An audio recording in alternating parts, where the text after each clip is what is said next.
Hey, everybody, welcome back to Great Mondays Radio. It feels like everything is changing all the time, and that's probably because it is. We are living in change, and we don't even know what's coming. And what do we do about that?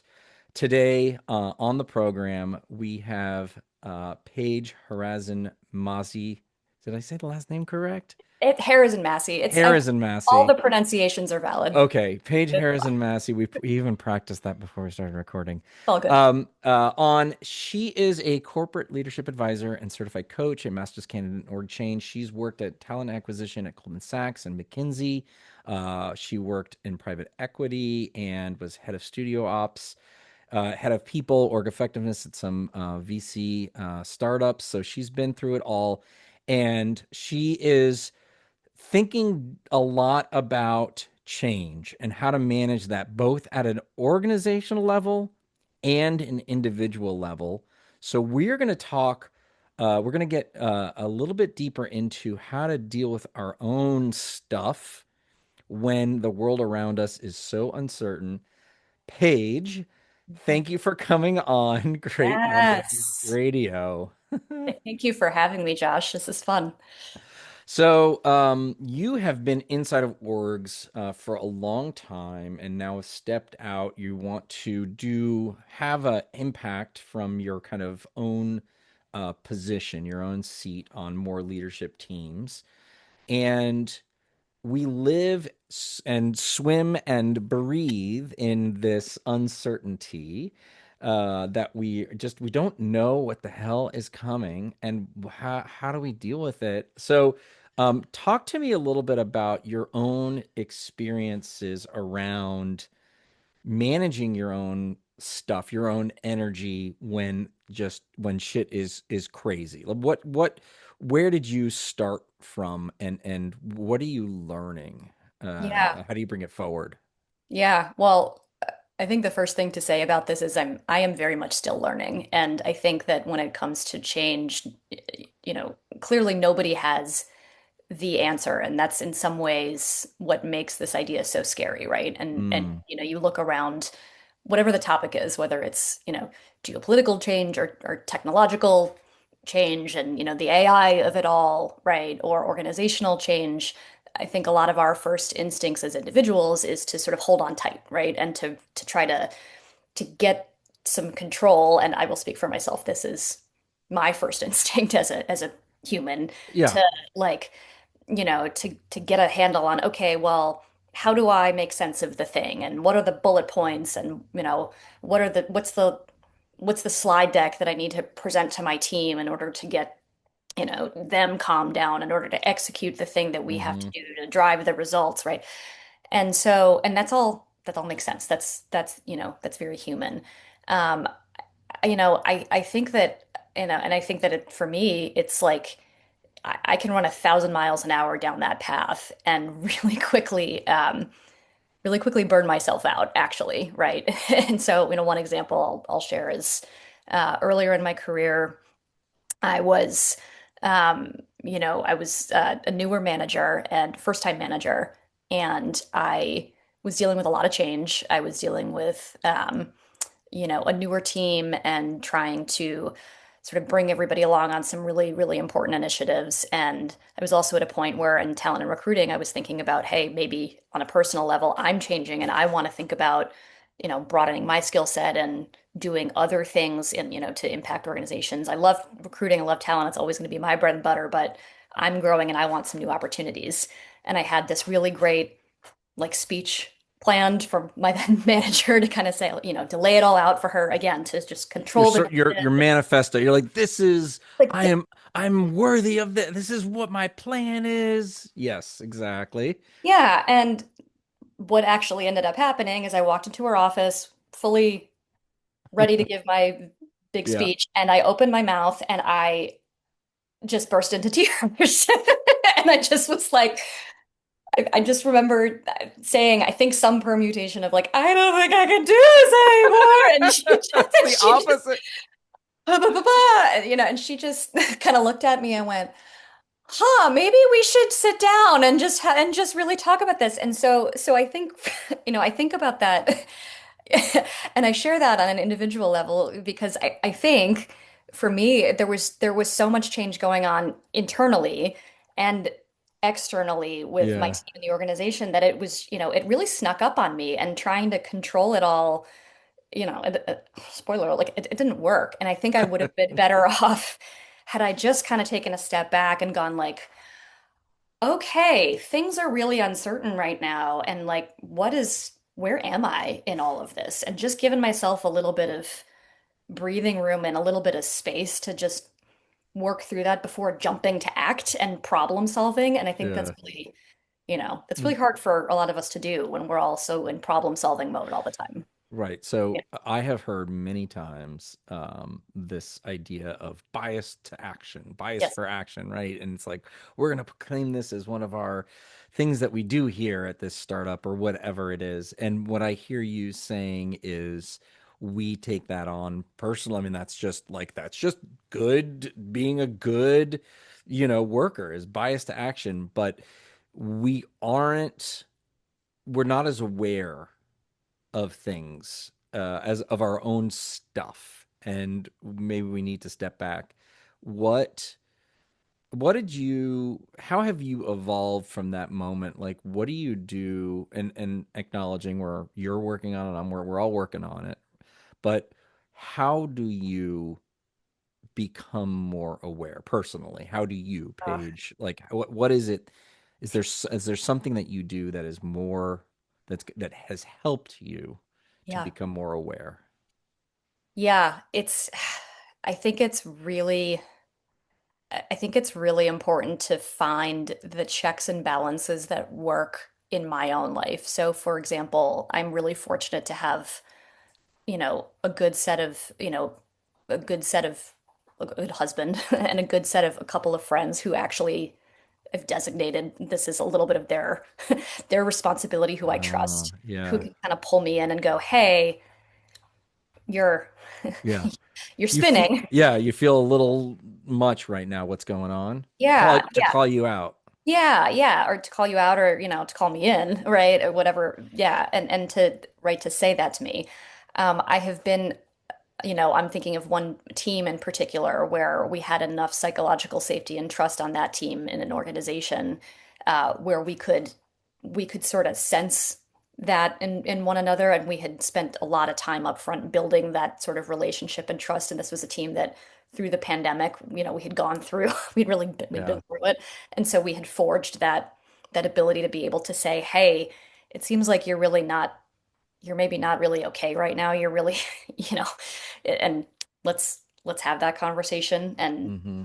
and just being able to foster that awareness for one another is is so huge because you really can't do it yourself. You've got to lean on other people. And then of course there's the habits aspect of it also for me, getting to the gym and having I'll come back to this idea of fitness, but physical fitness is important to me to keep my mind clear and sharp so that I can recognize, my own tendencies to the best of my ability and the getting enough sleep and the nutrition. Those are personal habits that for me Yeah, I try lean to on. cultivate. But yeah, yeah, Yeah. Well, so one, what you're describing, I'm hearing a little bit about, or I'm learning for the first time, and it turns out that we're actually, as humans, not very good at having that awareness. mm, And you can try, and you certainly should, but the hack or the practice is actually what you just described.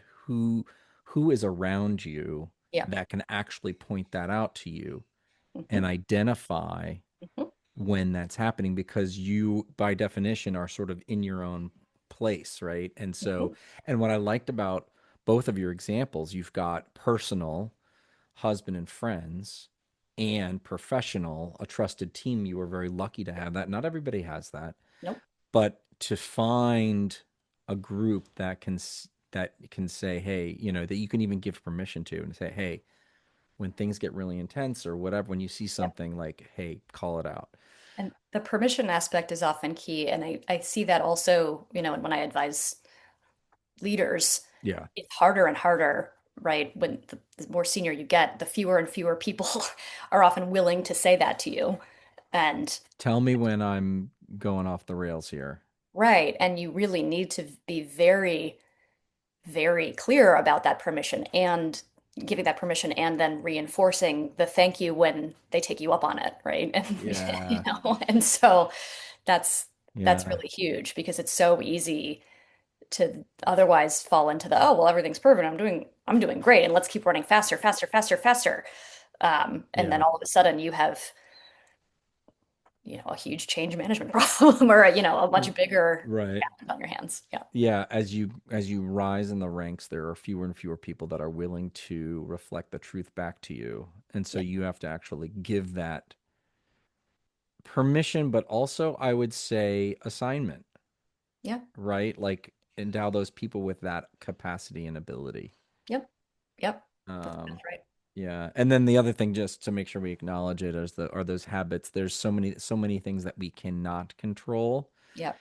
And this is a mantra for me. So many things we can't control that we need to be diligent about the things we can control. So you're talking about sleep, nutrition, Yep. exercise, right? Like those are things, and I'm not saying they're easy, Yeah. but it is, you do have the capacity to control those things. That's right. And yeah, I was I call myself a swammer. I was a swimmer in college and I had a recent epiphany that I work like I swim with this whole, my 200 freestyle for any swimmers in the audience. I was my main event, and I would jump out and like the way I raced that race was I would swim really, really fast with adrenaline and speed for about like 125 yards or meters, and then Uh-huh. around that time, like clockwork, I would sort of there would be a dip in my Uh-huh. head. I would just sort of Drop off. drop off, and then all of a sudden I was like, oh God, and then I would just hold on for dear life and try to win the race or whatever.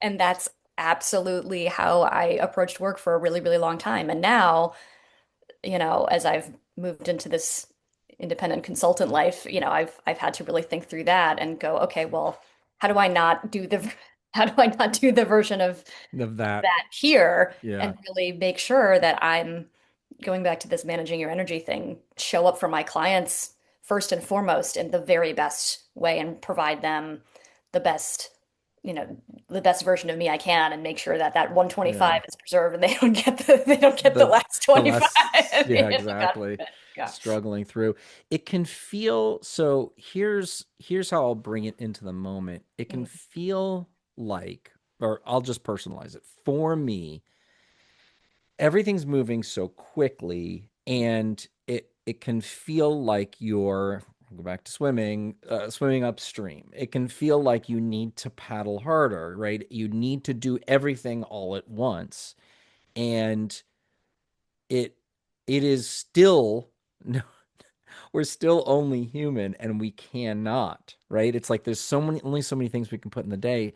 What So you're saying you're trying not to do that. So what specifically are you, like, what is your practice like in order to counter that uh either reflexive desire or inherent intuition to like work really fucking hard, Yeah.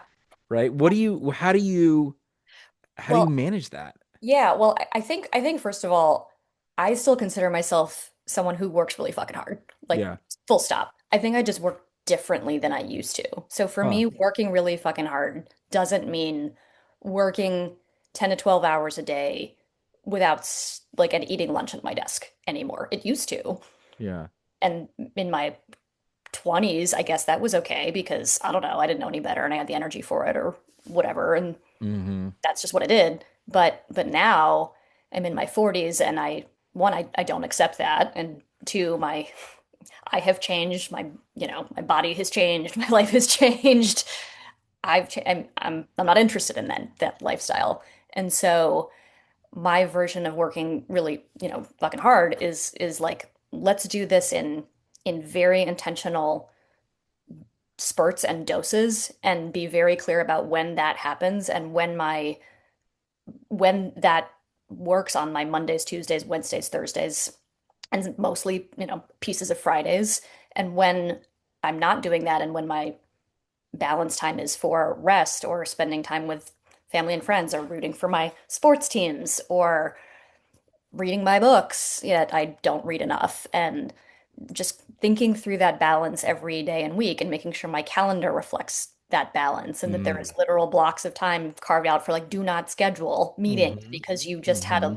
a slew of meetings all day the day before. And it's just yeah, it's that kind of stuff. So in the long run, that that builds sustainability and it prevents me from that moment of I don't have a boss anymore to walk in their office and cry, but like it prevents me from That that breakdown's going to moment of happen whether you have a boss or not if you're working probably like that. Yeah. yeah yeah, but I think So, it'd be up better. Yeah. uh, people might say, Paige, you work for yourself Yes. and you can block out all the time that you're, You bet. hoping for.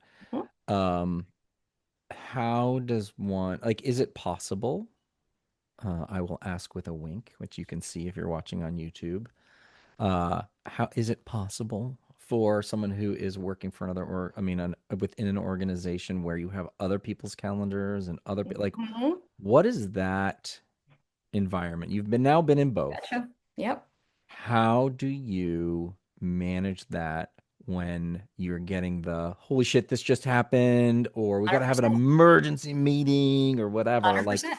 and it's just emergency meeting after emergency meeting. Yeah, well, and look, to be clear, that I think that that's going to happen. That happens to me as an independent person too, right? Like I have Yeah. emergency meeting. My client called me the other day and I had an emergency meeting, right? So I don't think I think the question is what no matter how your job is set up or whether you are Mm-hmm. the CEO or Mm-hmm.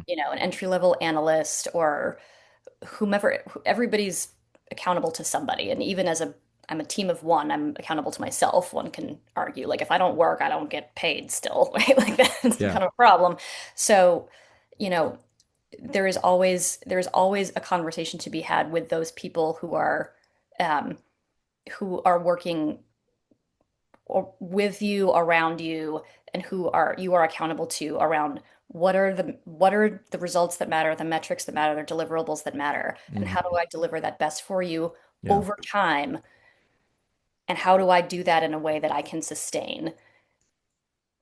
And that keyword sustain, again, I think brings the balance conversation into the forefront. And I worry sometimes that the work-life balance conversation gets skewed. It's so well intentioned and it's so needed and it's so right, but sometimes we say it so much that it falls on deaf ears now because it becomes about like, well, people don't want to work hard anymore and they're taking all Mm-hmm. this vacation, blah blah. And it's not that at all. It's about no, people want to work. People want to, feel proud of what they do. And there's I think still a lot of, a lot of desire and energy to show up and produce and be, accountable in the same way that there has been for hundreds and hundreds of years. But the difference is, I think the conversation has shifted in ways that just aren't as healthy and productive. And if we can get back to this idea of how do we sustain it over time in a world where things are consistently changing and bring the focus back to there are all these demands on our time and let's focus on what matters and doing it in a way that I can I can be doing this for a while, I think everybody wins.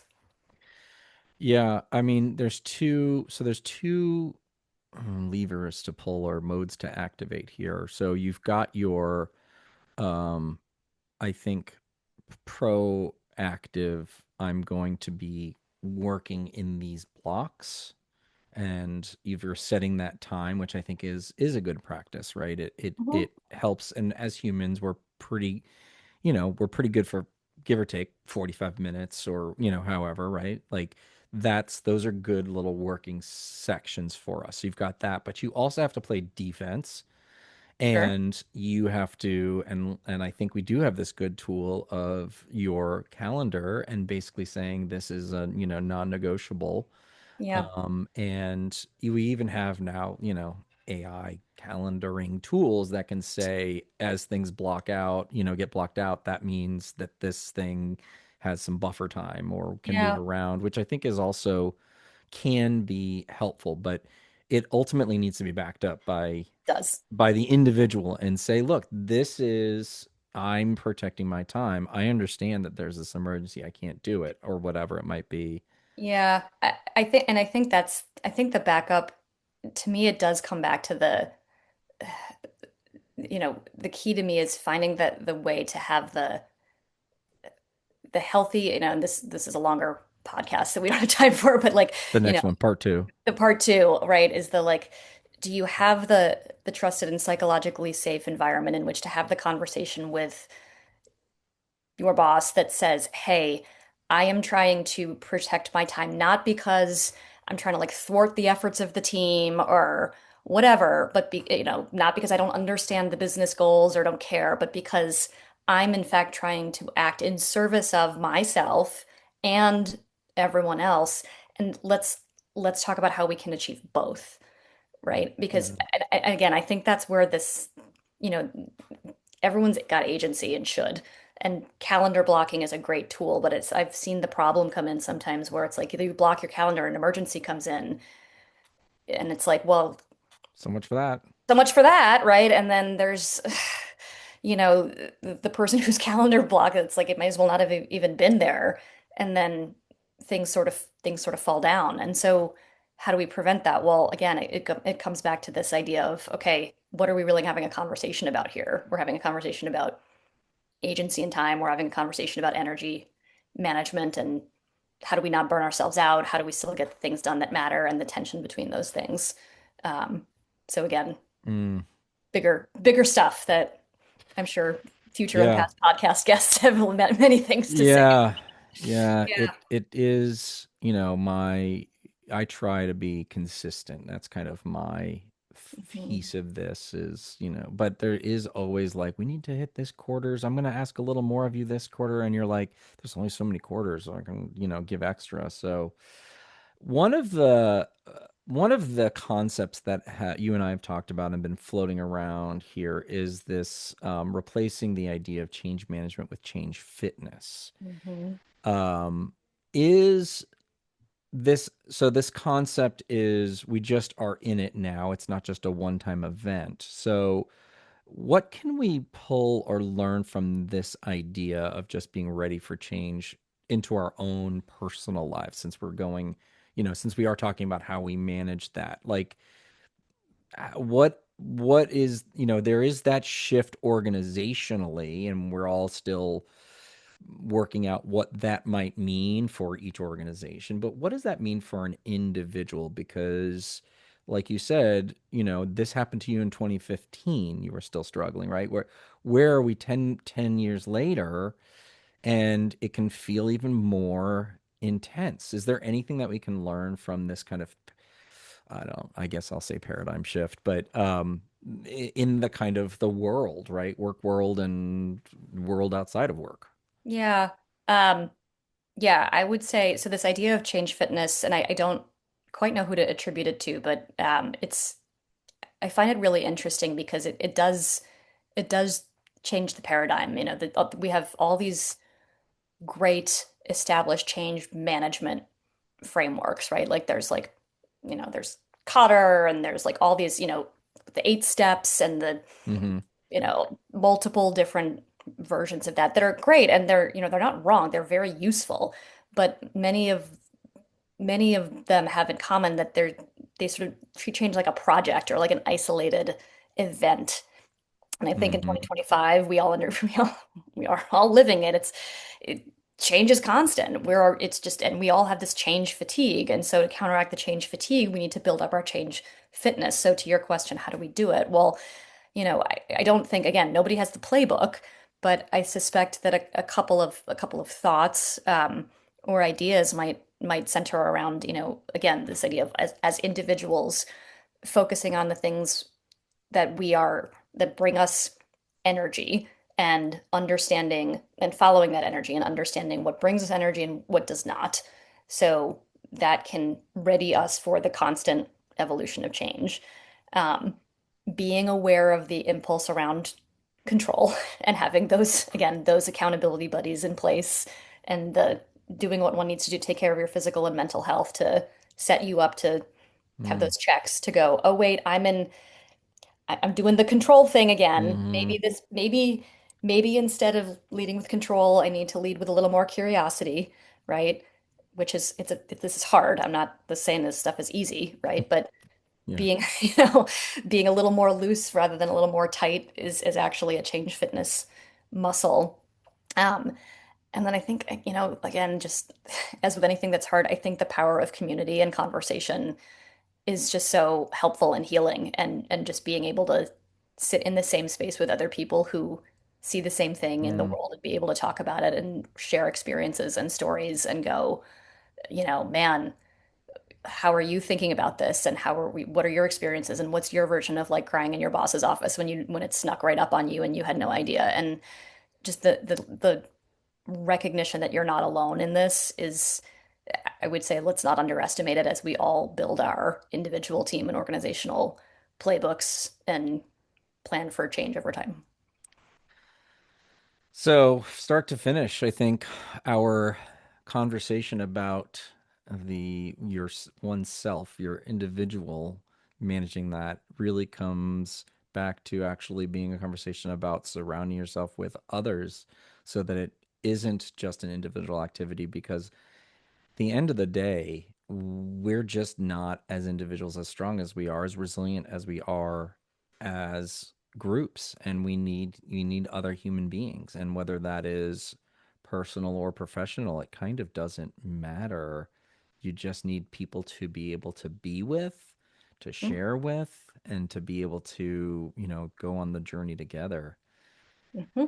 I'm going to think about that, expand that out to what that might mean for teams and organizations too. But I think that's a whole nother piece of conversation we'll need to get to next time. Paige Harazin-Masi, corporate leadership advisor and certified coach. She is now out on her own, doing her own thing. You can learn more at Partner with Paige, PAIGE.com.